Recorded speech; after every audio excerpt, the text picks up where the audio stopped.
आप तो माँ के नाम पर कलंक हो। खबरदार जो तूने ममता से इस तरह से बात की। शक्ल ना सूरत काली मूरत, जरा देखो इस उम्र में भी कितनी हसीन लगती हैं ये।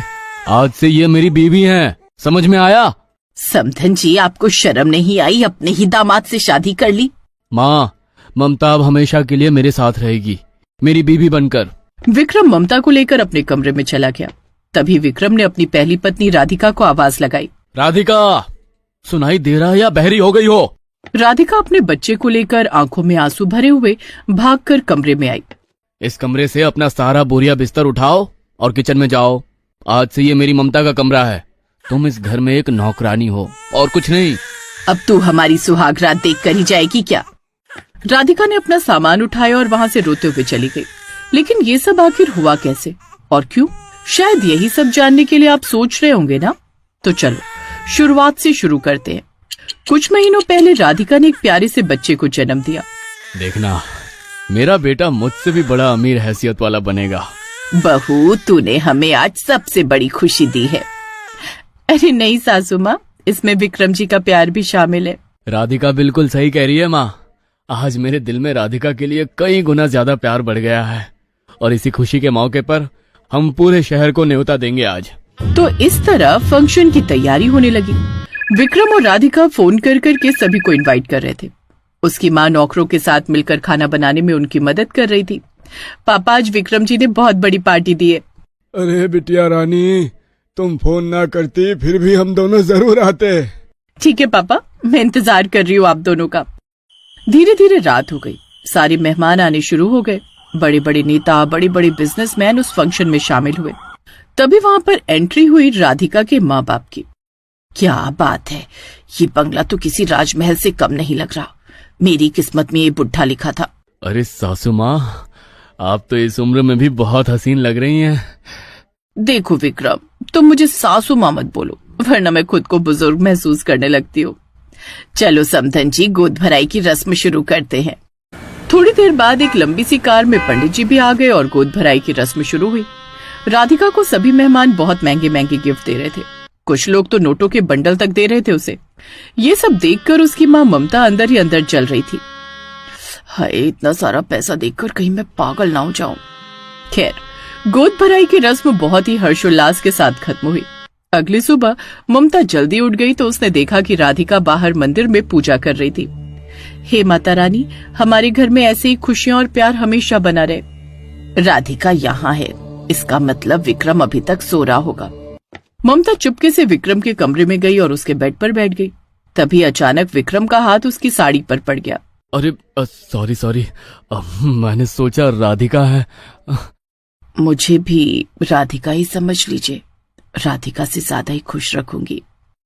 लगता है आप बड़ी मजाकिया हैं। थोड़ी देर बाद नहा धोकर सब एक साथ नाश्ता करने लगे। सारे नौकर उनकी सेवा में लगे थे। नाश्ता करने के बाद राधिका के पिता ने कहा, ठीक है बेटा, अब हम लोग चलते हैं। अगर मैं यहाँ से चली गई तो विक्रम को कैसे हासिल करूंगी? ऐसा कीजिए, आप जाइए, मैं अपनी बेटी के पास रहूंगी। यहाँ मुझे बहुत अच्छा लग रहा है। समधी जी, आप जाइए, आपको काम होगा, समधन जी को कुछ दिन यहीं रुकने दीजिए। यह तो और भी अच्छी बात है। इतना बोलकर राधिका के पिता वहाँ से चले गए। विक्रम भी ऑफिस चला गया। दोपहर को ममता ने विक्रम को फोन किया। आपने मुझे फोन क्यों किया? कोई काम है क्या? राधिका से बोल देती। अरे नहीं विक्रम, तुम एक बच्चे के बाप बन गए हो, फिर भी अभी तक बचपना नहीं गया। तुम तो जानते हो मेरी शादी बूढ़े इंसान से हो गई है। मैंने तो बस तुम्हारी आवाज सुनने के लिए फोन किया है, बाकी तुम समझदार हो। इतना बोलकर ममता ने फोन रख दिया। विक्रम सोच में पड़ गया। इन्हें अचानक क्या हो गया? खैर, रात को विक्रम घर लौटा। सबसे पहले राधिका को गले लगाया, फिर अपने बच्चे को गोद में ले लिया। क्या बात है, अभी तक मेरी गोद में बिल्कुल शांत था, आपकी गोद में जाते ही हंसने लगा। अच्छा राधिका, तुम इसके साथ खेलो, तब तक मैं जरा स्विमिंग करके आता हूँ। विक्रम स्विमिंग कॉस्ट्यूम पहनकर स्विमिंग पूल में स्विमिंग करने लगा। थोड़ी देर बाद ममता भी स्विमिंग कॉस्ट्यूम पहनकर पूल के अंदर कूद गई। आपको भी स्विमिंग करने का शौक है क्या? मुझे कोई शौक नहीं है स्विमिंग करने का, मैं तो यहाँ अकेले में तुमसे मिलने आई थी। फोन पर आपकी बातें सुनकर मेरे अंदर भी अब कुछ कुछ होने लगा है। यहाँ राधिका देख लेगी, कल हम लोग कहीं बाहर मिलते हैं। फंस गया मुर्गा जाल में। अगले दिन दोनों बाहर अकेले में मिले, फिल्म देखी, क्लब में एक साथ एंजॉय किया और देर रात घर वापस आए। विक्रम, मैं कब से आपको फोन लगा रही थी और आप दोनों एक साथ कैसे? राधिका, तुम्हारे सवाल पूछने की आदत अभी तक नहीं गई। राधिका, अरे मैं घर लौट रहा था, ये रास्ते में मिली तो मैंने लिफ्ट दे दी। क्या गलत कर दिया इसमें? चलिए कोई बात नहीं, खाना लग गया है, खा लीजिए। नहीं राधिका, आज क्लाइंट के साथ मीटिंग थी तो मैं खाना खाकर आया हूँ। मुझे भी कुछ पुरानी सहेलियां मिल गई थी तो मैं भी उनके साथ पार्टी करके ही आई हूँ। अब अक्सर दोनों देर रात एक साथ घर वापस आते थे। धीरे धीरे विक्रम राधिका से कटने लगा और अपने बच्चे को भी गोद में नहीं लेता था। इन सब से राधिका परेशान हो गई। फिर एक रात जब विक्रम और ममता घर पर नहीं थे तब, सासू माँ, विक्रम को क्या हो गया है? मुझे भी कुछ शक हो रहा है। हर रोज तुम्हारी माँ विक्रम से लिफ्ट मांग लेती है, ऐसा कैसे हो सकता है? सौतेली माँ आखिर सौतेली ही होती है बहू। इतने में घर की डोरबेल बजी। नौकर ने दरवाजा खोला तो देखा बाहर विक्रम और ममता शादी के जोड़े में थे। दोनों के गले में वरमाला पड़ी थी। इसके बाद क्या हुआ आपको पता ही है। राधिका किचन में अपने बच्चे को दूध पिला रही थी, तभी उसकी सास वहां पर आई। बहू तू चल मेरे साथ, मैं देखती हूँ तेरी सौतेली माँ तेरे कमरे पर कैसे कब्जा करती है। इतने में वहां पर विक्रम और ममता आ गए। माँ, तुम्हें ज्यादा राधिका की सगी बनने की जरूरत नहीं है। मैंने बोल दिया ना कि ये किचन में रहेगी तो यहीं रहेगी। इसे नौकरानी की तरह यहाँ रहना है तो रहे, वरना घर छोड़कर चली जाए। मुझे नहीं जरूरत है। अरे चलिए ना, नौकरों से ज्यादा बहस नहीं करते। इतना बोलकर दोनों वहां से निकल गए। राधिका बेचारी रोती रही। दूसरी तरफ विक्रम और ममता कार में बैठकर कहीं जा रहे थे, तभी विक्रम के पास उसके मैनेजर का फोन आया। सर, लंदन से खन्ना साहब आए हैं, आपसे मिलना चाहते हैं। अब ठीक है, मैं आता हूँ। ममता, मुझे एक बहुत इंपॉर्टेंट मीटिंग अटेंड करनी है। तुम्हें अब मुझसे ज्यादा तुम्हारी मीटिंग इम्पोर्टेंट हो गई? अरे नहीं ममता, तुमसे बढ़कर मेरे लिए दुनिया में कुछ भी नहीं है। ऐसे खन्ना तुम पर लाखों कुर्बान। दोनों घूमने निकल गए। मैनेजर फोन करता रहा लेकिन विक्रम ने फोन स्विच ऑफ कर दिया। दोनों फिर से देर रात घर लौटे। अगली सुबह किचन में, सुन मेरी सौतेली बेटी, अब विक्रम को मेरे अलावा कुछ दिखाई नहीं देता। पागल कर दिया है मैंने उसे। माता रानी सब देखती हैं, इतना भी पाप ना करो कि उसकी सजा न झेल पाओ। चल हट, ये पकड़, जल्दी से मेरे कपड़े धो दे। घर में इतने सारे नौकर हैं, उनसे धुलवा लीजिए। इतने में वहां पर विक्रम आ गया। तुमसे मेरी ममता ने जितना कहा है उतना करो, वरना घर से भगा दूंगा। आपको अचानक क्या हो गया है? ये आपका भी तो बच्चा है। मुझे पुराना कुछ भी याद नहीं है, मैं प्रेजेंट में जीता हूँ। तू एक नौकरानी है और नौकरानी की हद में रह। राधिका ने एक हाथ में अपने बच्चे को उठाया और दूसरे हाथ से बाथरूम में जाकर ममता के कपड़े धोने लगी। मैं ये सब सिर्फ अपने बच्चे के लिए कर रही हूँ। हे माता रानी, आप ही कुछ कीजिए। कुछ दिनों बाद विक्रम का मैनेजर घर आया। सर, ये रहा मेरा रेजिग्नेशन लेटर। मैं कितने दिनों से फोन पे फोन किए जा रहा हूँ, आप फोन ही नहीं उठा रहे हो, ना ही ऑफिस आते हो। खन्ना साहब की तो डील हाथ से गई ही। पुराने जितने ऑर्डर्स मिलते थे वो सब छोड़कर चले गए। ऑफिस के सारे एम्प्लॉय भी काम छोड़कर जा चुके हैं। ये आप क्या बोल रहे हो मैनेजर साहब? अब ना ही मैं मैनेजर रहा और ना ही आप मालिक। कंपनी पर ताला लग चुका है। मैं जा रहा हूँ, मेरी नौकरी दूसरी जगह लग चुकी है। मैनेजर रेजिग्नेशन लेटर पकड़ाकर वहां से चला गया। विक्रम भागते हुए अपनी कंपनी पहुंचा तो देखा वहां कोई एम्प्लॉय नहीं बचा था, सिर्फ एक गार्ड बैठा था। साहब, हमने भी दूसरी जगह नौकरी ढूंढ ली है, नमस्कार। तो इस तरह वो गार्ड भी कंपनी छोड़कर चला गया। विक्रम परेशान होकर घर लौटा। अब उसकी आंखें अचानक से खुल गई। ममता, तूने मुझे बर्बाद कर दिया। तेरे चक्कर में सब कुछ लूट गया मेरा। तू अभी इसी वक्त मेरी नजरों के सामने से हट जा। विक्रम, ये तुम कैसी बातें कर रहे हो? चुप! मैं अपनी फूल जैसी बीवी को नौकरों की तरह रख रहा था। अभी ससुर जी को फोन करके तेरी सारी हरकतें बताता हूँ। विक्रम ने अपने ससुर को फोन करके सारी बात बता दी और ममता को घर से निकाल दिया। ममता जब अपने पति के पास पहुंची तो उन्होंने भी उसे घर से भगा दिया। अब वो न घर की रही न घाट की। दूसरी तरफ विक्रम राधिका के पैरों में गिर गया। राधिका, मुझे माफ कर दो, मैं बहक गया था। मैं दुनिया का सबसे नालायक पति हूँ। बहू, इसे बिल्कुल भी माफ करने की जरूरत नहीं है। इसने बहुत बदतमीजी की है तुम्हारे साथ, यहाँ तक कि मेरे साथ भी। माँ, मैं इनकी आंखें पढ़ सकती हूँ। इन्हें सच में अपनी गलती का एहसास है। अगर मैं इन्हें माफ नहीं करूंगी तो माँ शेरावाली मुझसे नाराज हो जाएंगी। राधिका ने विक्रम को माफ कर दिया। अगले दिन से ही विक्रम ने दिन रात मेहनत करनी शुरू कर दी और 6 महीने के अंदर उसकी कंपनी एक बार फिर से चलने लगी। अब सब एक साथ खुशी खुशी रहने लगे। सुबह के 4 बजे सुंदरी घंटी बजाकर पूजा कर रही है। ओम जय जगदीश हरे, स्वामी जय जगदीश हरे। इतने में उसकी 5 नंदे पायल, रागिनी, राधिका, ममता और ज्योति वहां पर आ गईं। भाभी, आपको कुछ काम धाम तो होता नहीं, सुबह 4 बजे घंटी बजाने लगती हो। घर वालों की भी तो थोड़ी सोच लिया करो। इनकी तो हर रोज यही नौटंकी रहती है। दुनिया से इज्जत तो मिलती नहीं, तो सुबह सुबह भगवान के सामने भीख मांगने लगती है। भाभी, अपना मंदिर छत के ऊपर बना लो, वहाँ रात भर पूजा किया करो। भगवान के बारे में ऐसा नहीं बोलते। अगर आप लोगों को कष्ट होता है तो मैं छत पर ही मंदिर बना लूंगी कल से। खैर, ऐसे ही धीरे धीरे 8 बज गए और घर के सभी सदस्य यानी सुंदरी के सास ससुर, उसका पति विक्रम और 5 गोरी नंदे खाने की टेबल पर बैठे नाश्ते का इंतजार कर रही थी। भैया, मैंने पहले ही आपसे कहा था कि काली लड़की से शादी मत करो। उनके पास ना ही सुंदरता होता है ना ही बुद्धि। इतना लेट हो गया, अभी तक नाश्ता नहीं तैयार हुआ। बेटा सब्र रखो, तुम लोग तो 9 बजे ऑफिस जाती हो ना, अभी तो सिर्फ 8 ही बजे हैं। इतने में वहां पर सुंदरी सबके लिए नाश्ता लेकर आ गई। नाश्ता देखते ही 5 नंदों ने सारा नाश्ता उठाकर जमीन पर फेंक दिया। भाभी, आपसे छोले, कुलचे, बर्गर ये सब बनाने के लिए किसने कहा था? यही सब खा खा कर तो आप काली हो गई हो और आपकी बुद्धि भी बदसूरत हो गई है। पायल, ये खुद तो गोरी हो नहीं सकती, इसलिए हमें इस तरह का खाना खिलाकर अपनी जैसी काली कर देना चाहती है। चलो हम लोग ऑफिस में ही नाश्ता कर लेंगे। ये नाश्ता तो मैंने सासू माँ, ससुर जी और विक्रम जी के लिए बनाया था, क्योंकि उन्होंने ही मुझसे कहा था आप लोगों के लिए मैंने डाइटिंग वाला खाना बनाया है, मैं लेकर आती हूँ। सुंदरी तुरंत किचन में गई और डाइटिंग वाला खाना लेकर आ गई। तुम 5 ने मेरा नाश्ता बर्बाद कर दिया। माँ जी, पिताजी, सुंदरी, मुझे जरूरी काम से राजस्थान निकलना पड़ रहा है, मैं जा रहा हूँ। विक्रम बिना नाश्ता किए वहाँ से निकल गया। देख लिया अपनी बेटियों को सर पर चढ़ाने का नतीजा। तुमको तो बस मेरी बेटियों की गलती निकालने का शौक चढ़ा रहता है। इस कलूटी को बताना चाहिए था ना कि ये नाश्ता हमारे लिए है। इसमें मेरी बेटियों की क्या गलती? हमें आज किसी भी कीमत पर नाश्ता करना ही नहीं है। चलो चलते हैं हम लोग ऑफिस। 5 नंदे ऑफिस जाने के लिए निकल गई। बस पड़ गई दिल को ठंडक।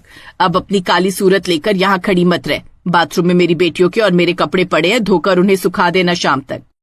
सासू माँ, आप भी अच्छी तरह से जानती हैं कि इसमें मेरी कोई गलती नहीं है। इतना कहकर सुंदरी वहां से चली गई। देख रहे हो तुम्हारी काली बहू की जुबान कैसे कैंची की तरह चलने लगी है। अरे लेकिन उसने गलत क्या बोला? तुमसे तो बात करना ही बेकार है। इतना कहकर उसकी सास वहां से चली गई। वहीं दूसरी तरफ पायल, ममता और ज्योति अपने अपने बॉयफ्रेंड रिकी, विक्की और आदित्य के साथ रेस्टोरेंट में बैठकर बढ़िया नाश्ता करने में लगी थी। हम लोगों को आज घर पर नाश्ता करना ही नहीं था। इसी बात का फायदा उठाकर हमने सुबह सुबह आज भाभी का दिन खराब कर दिया। अरे तुम सभी तो इतनी गोरी हो, तो फिर काली भाभी कैसे पसंद कर ली तुम लोगों ने? मुझे तो काली औरतें देखकर ही उल्टी आती है। अरे यार, उल्टी तो हमें भी आती है, लेकिन भैया को कौन समझाए। चलो अब चलते हैं। अब ममता, हम लोग ना अपना पर्स लाना भूल गए हैं। पेमेंट तुम कर दो, मैं बाद में तुम्हें दे दूंगा। अरे ममता क्यों देगी, मैं देती हूँ पेमेंट। पायल ने पेमेंट किया और वो लोग अपने अपने बॉयफ्रेंड की बाइक पर बैठकर निकल गए। तभी उन्हें उनके कुछ मोहल्ले वालों ने देख लिया। ये तीनों तो मनोहर लाल की बेटियां हैं। देखो कितनी बेशर्मी के साथ इन लड़कों के साथ घूम रही हैं।